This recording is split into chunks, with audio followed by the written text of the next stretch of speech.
What's up, y'all? Welcome to another episode of Across the Pitch, where the grass is greener on the other side of the fence. And in this case, we're talking about Rave Green. That's right, the Seattle Sounders are coming to town on Saturday. And Atlanta United really needs to start winning games if it's going to have any chance of scraping into the playoffs. It's a huge game, and I have a great guest to help me preview it. Niko Moreno of Sounder at Heart. What's going on, Niko? What's going on, man? Thank you for having me on. I'm excited to, as always, be part of that Atlanta Southern, right? Just audience that I love so much. I do a show with Soccer Down Here that is based out of Atlanta, and I just love the vibes, man. So thank you for having me. Yeah, Soccer Down Here, big friends of ours. We love them as well. Uh, and Atlanta, huge, I guess, in the soccer sense, if we're talking about things. Tons of events that have been here. Last year, Copa America. This year, Club World Cup. But talking about Seattle, the Sounders, they actually competed in the Club World Cup against some of the best teams in the world. What were your takeaways from seeing the Sounders perform in that tournament? I thought it was great. First of all, is the fact that they competed and that they in every single match they were in. In some of them, they could have, should have at least started winning some of these matches. I mean, you look at the Botafogo game, where in the second half they completely pinned back the South American champs. They create a whole bunch of opportunities. A couple of mistakes, one by New with a foul, ill-advised foul in just a difficult and a vulnerable spot in the field leads to a goal.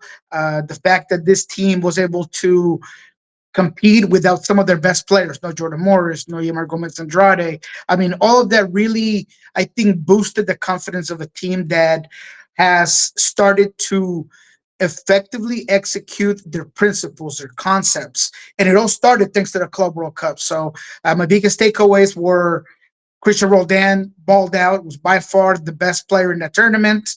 I thought that Oberbarga showed the world that he could play at that level.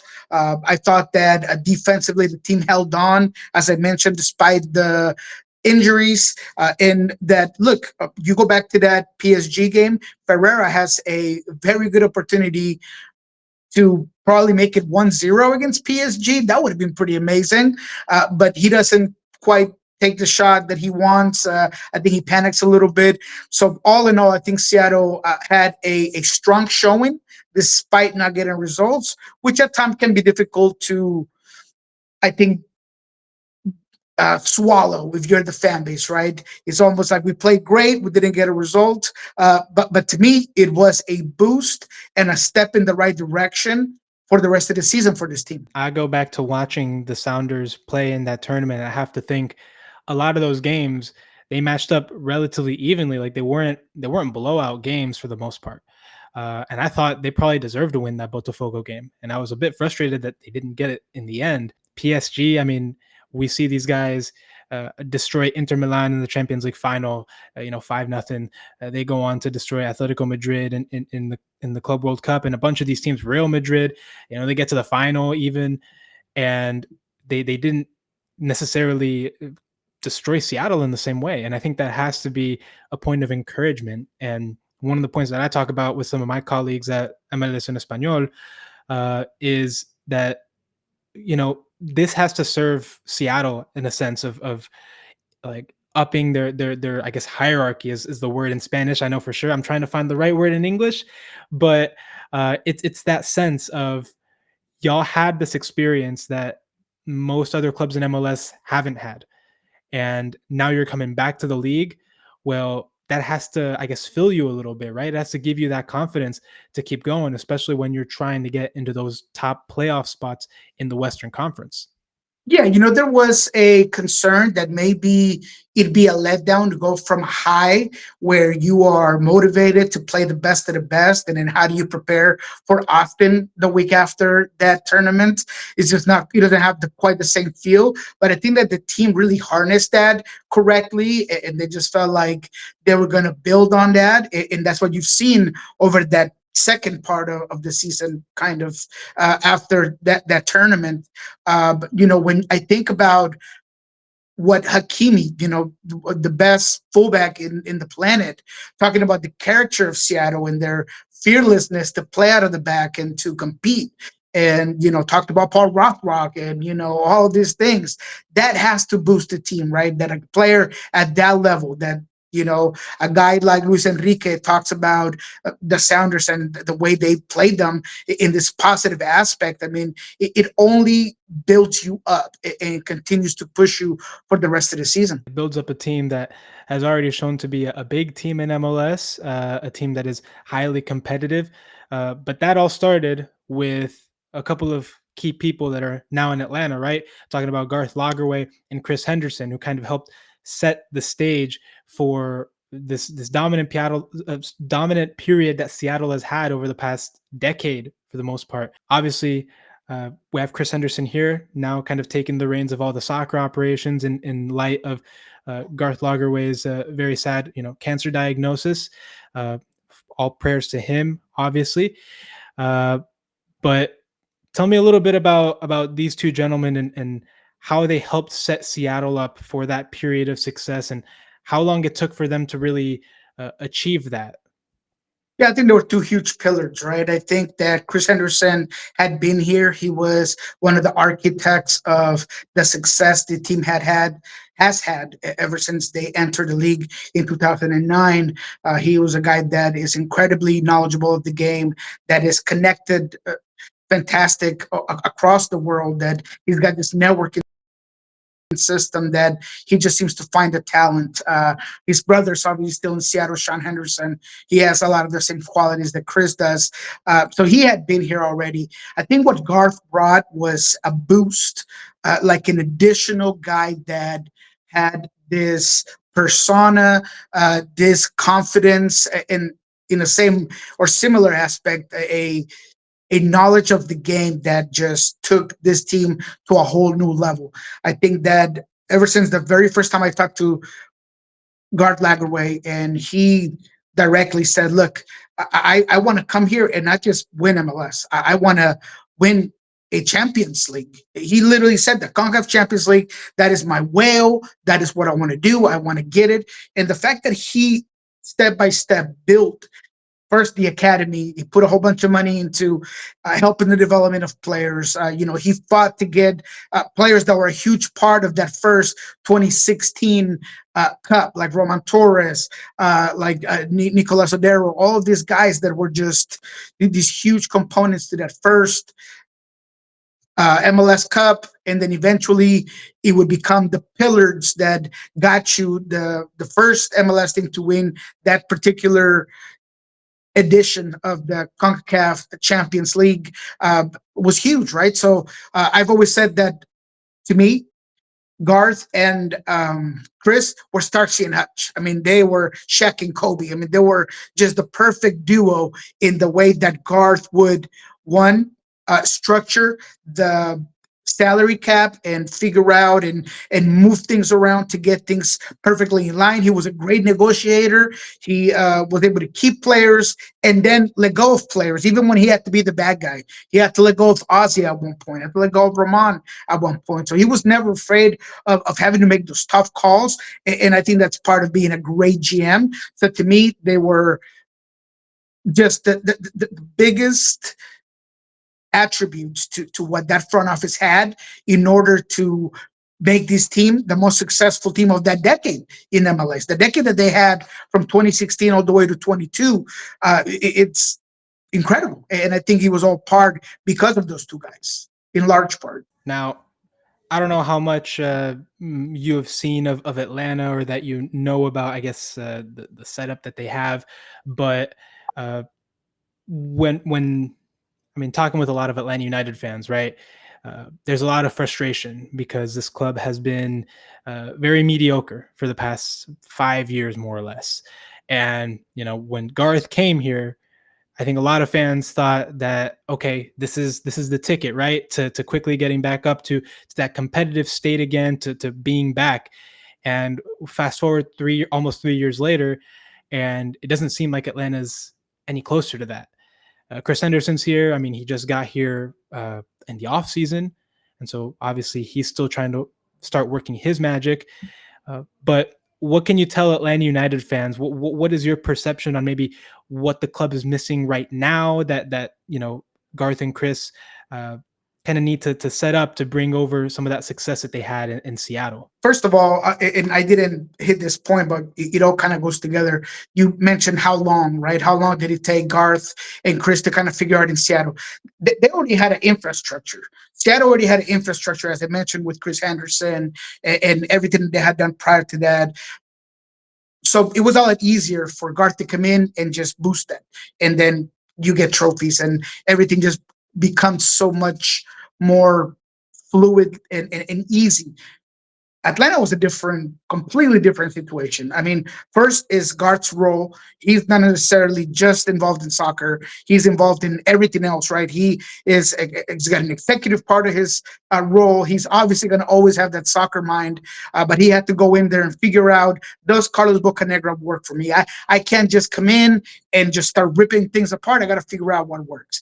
And so I don't know if you've heard the term that it's a lot easier sometimes to kind of uh, have to tear it down and rebuild it than just rebuild it from the start. And I think that's what happened there. I think that Garth needed to figure out all the bad decisions that had been made by Atlanta United in terms of their roster. He let go of a whole bunch of guys, tried to figure it out. He tried to give Carlos Bocanegra a chance to be part of what was going to be the new Atlanta United, and it didn't quite work out. That's why you end up getting Chris Henderson. So prior to that, Garth Lagerway told me that most GMs, it takes them 3 years to kind of put together their soccer module, their soccer ideology, their roster, get rid of what was unnecessary and bring what they believe is their vision, right? So with Atlanta, it starts now. And that's the difficult part. That even when Garth came in, he was still trying to get rid of what wasn't working.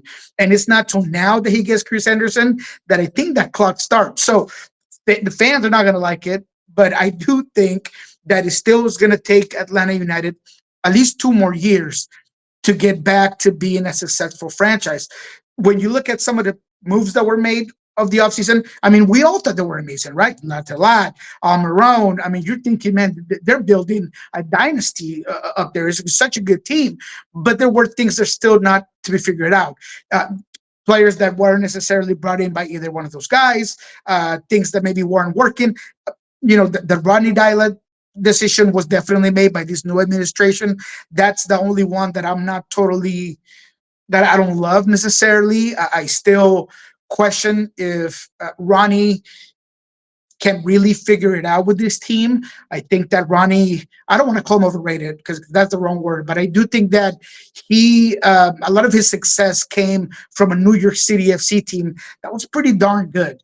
And therefore, that can make things a lot easier than now with this new Atlanta United team that you're the one that's having to build the concepts, the principles. So that's the only one that doesn't figure it out. But I do think, and to try to conclude it, that it is a 3-year window that Atlanta United will need now that Chris Henderson is in town and he is completely focused on the soccer component of what it takes to be a winning franchise to get it all together. I thought it was interesting that you said it might take another 2 years for Atlanta to kind of reach that peak of dominance again. We were talking to Chris Henderson today at the training ground, and he was asked, where do you see Atlanta United? What is the ambition over the next 2 years? And he said, in the next 2 years, I want to win a trophy. Right. This is the idea, is to win a trophy. He kind of talked about it in that way. And I think a lot of Atlanta United fans, when they heard that, they kind of rolled their eyes a bit because they're like, oh, okay, here we go again. It's always, we want to win a trophy. But I think based on what you're saying, it seems like they have the base to actually go off and act off of that now. So Yeah, no, 100%. And again, you got to feel for Chris, right? He's coming in. He's look. There are some acquisitions that didn't work out, right? Luis Abram is one of them. I think you guys got to move on from Luis Abram, right? It just hasn't worked out. He's had a bunch of chances. He's a lefty, which makes you a very desirable type of center back. But are you really a good center back? I just haven't seen it. So that's a guy you got to get rid of. You got to try to figure out your midfield. There's so many things that I believe that Chris, as a brilliant mind when it comes to the soccer terms and his soccer IQ, I think that he sees it and is going to take some time to put it all together, because it's not about just bringing a guy, but getting him to adapt, getting him to understand what you want. And again, the only question mark I have is Ronnie the guy? That's a good question, one that we have to answer. But to know for sure, we gotta, like you said, move some players out, move some players in.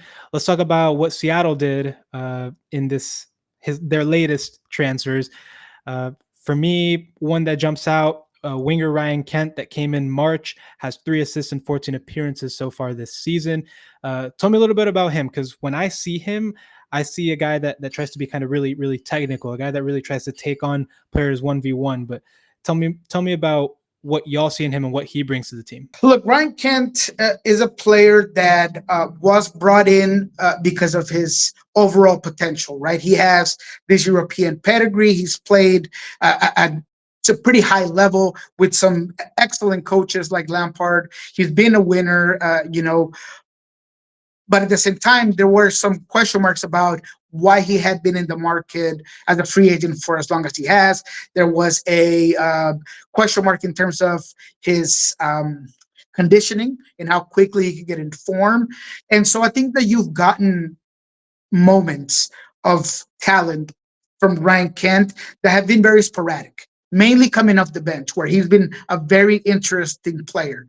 However, I think that the lack of consistency has been evident. And therefore, regardless of at the time when you first got him, his profile, and some of those cameos that he had early in his Sounder career that were very interesting, those started to die down a little bit. And actually, he's struggled lately. I've watched him this whole week, and his body language has changed. A lot of the things that he was enjoying when he first came in, like 77 drills, he's not having that much fun. I think he's really in his head. He wants to do better. He wants to get more minutes, but he just hasn't been able to do it. So do I think he's a talented player? Yes.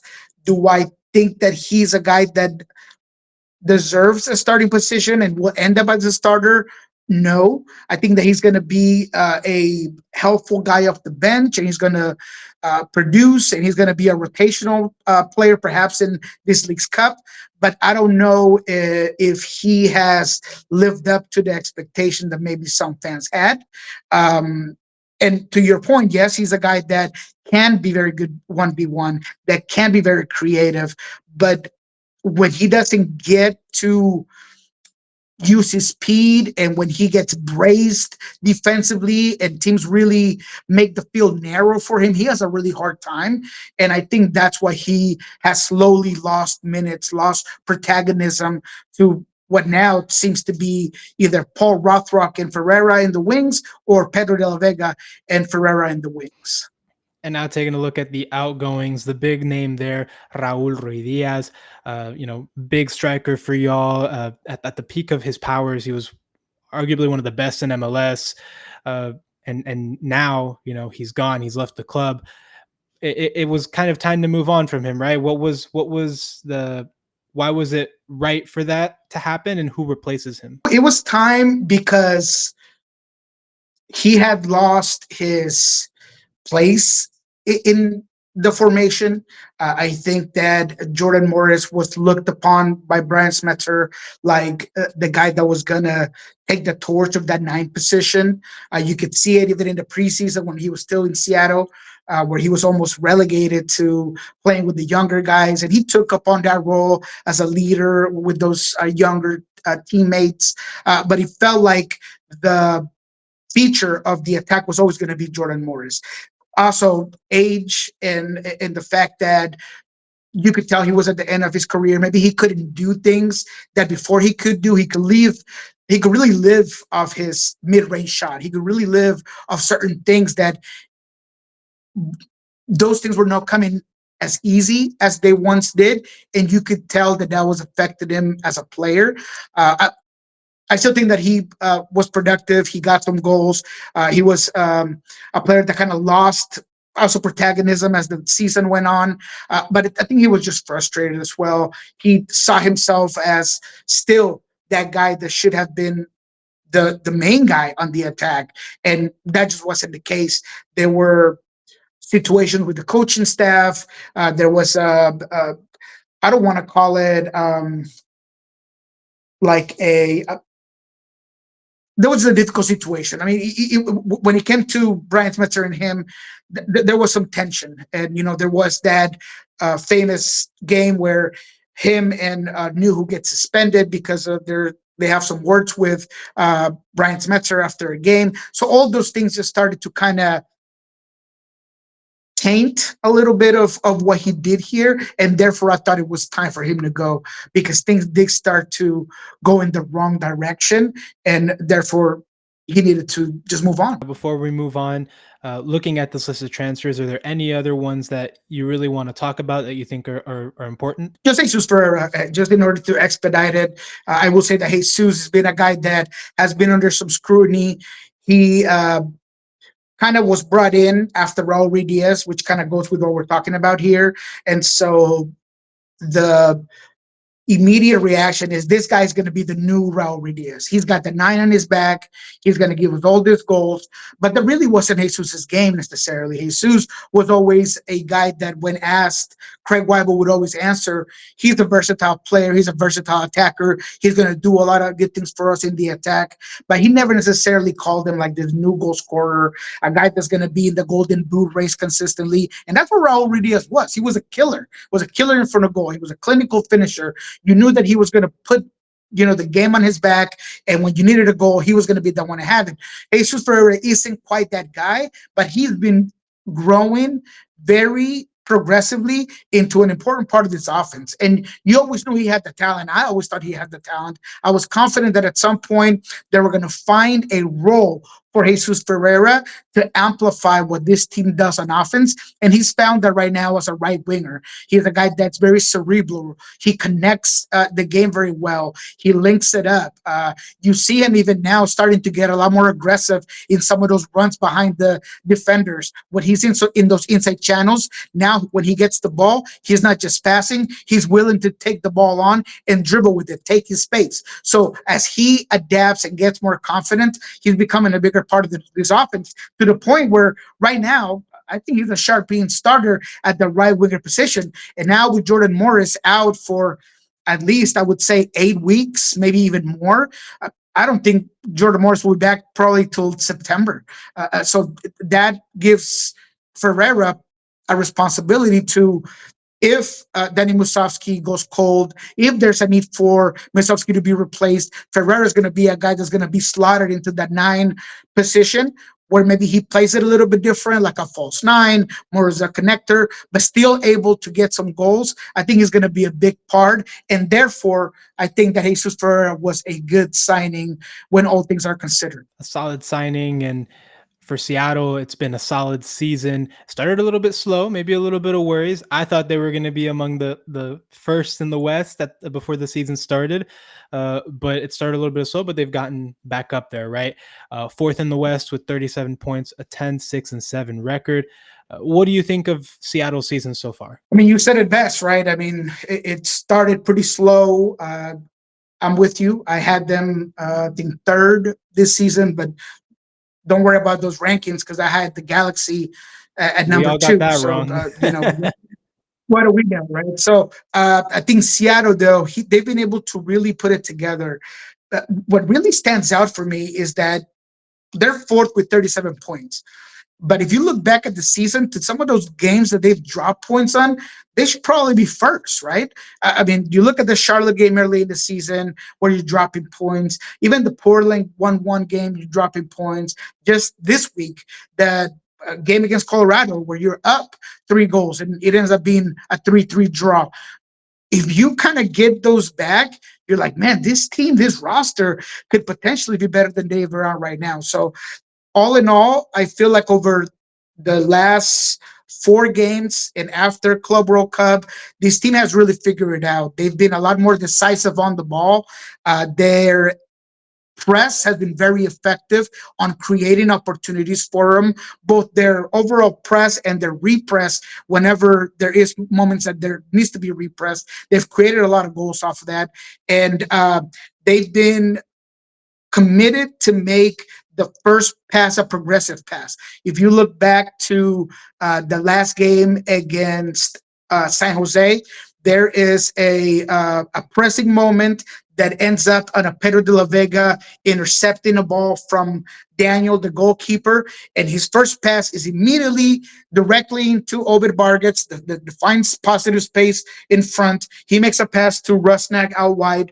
Rusnak puts it then into the 18, where Danny Musovsky puts it away. That whole pattern of passes is the reason why Seattle's found a lot of success recently. They've been committed to more numbers forward. They've been more committed to numbers crashing into the box. So I think offensively, they've really found their groove after Club World Cup. Now, they haven't been able to necessarily play 90 good minutes. I think that Brian Smetzer has put an emphasis on being on the front foot and starting strong and starting the first half pretty good. But slowly in the second half, they haven't been able to manage it. And a lot of that, I think, has to do with the lack of depth at the pivots. Christian Roldan is close to 2,000 minutes already. He's played every minute of every game. Ober Vargas is second in minutes. I feel like there's been moments, if you go back to the Colorado game and the San Jose game, where Christian is making mistakes that he doesn't usually make. And a lot of those mistakes come from exhaustion. So how can Seattle figure out how to get those guys rest is going to be important moving forward. We just heard good news this week that Joe Paulo, a player who we believe to be out for the whole season, is not going to be out the whole season. They went into the knee, they opened it up, they went to operate on the knee, and they looked and saw that the ligament was intact.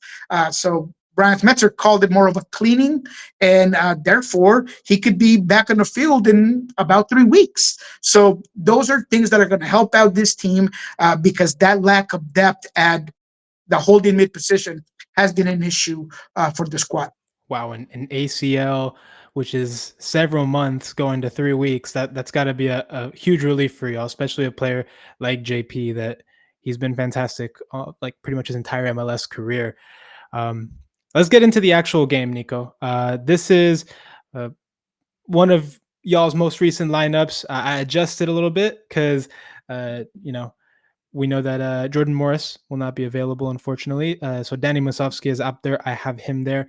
Uh, talk to me a little bit about some of the players in this lineup, the key players that we need to look out for. Well, first of all, it's obviously Pedro de la Vega.